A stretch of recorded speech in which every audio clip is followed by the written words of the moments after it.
লাবিব, তোমার সব বাচ্চাগুলো মারা গেছে? কিভাবে মারা গেল? তুমি রাত্রে কই রাখছিলে? কাঠের উপরে রাখছিলে। তোমার হাতেরটা কি আদা মরা হয়েছে? ইসরে, কয়টা বাচ্চা ছিল?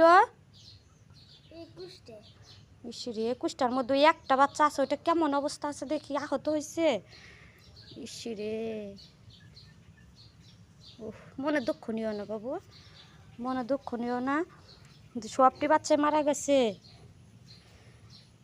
এই শিশুটা কিন্তু কয়েকদিন আগে একটা ভিডিও ছাড়ছিলাম যে পিছন পিছন ঘুরে বাতাস দেয়, অনেক কষ্ট করে 400 টাকা জমাইয়া এই বাচ্চাগুলো নিচাল নিজে পালার জন্য, শখের মুরগির বাচ্চা।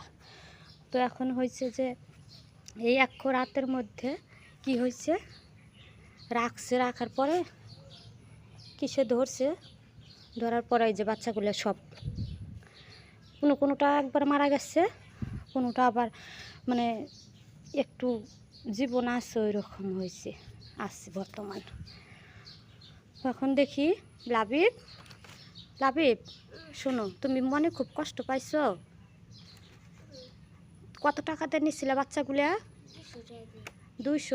আর 10টা 200, তাহলে মোট 400 টাকার বাচ্চা নিচ্ছিল, তাই না? 400 টাকার 21টা বাচ্চা নিচ্ছে। তো সবটি বাচ্চাই মারা গেছে। মন খারাপ করিও না, দেখি তোমার মুখটা, মন খারাপ করিও না। হ্যাঁ, তুমি আবার টাকা জমাইয়ে আবার তুমি বাচ্চা নিতে পারবো। হ্যাঁ, এদের হায়াত নাই, আল্লাহ এদের নিয়ে গেছে। তুমি এতে মনে দুঃখ নিও না,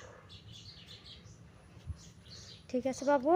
হ্যাঁ, এখন বাচ্চাগুলোর একটা ব্যবস্থা করো, তা না হলে গন্ধ বের হবে।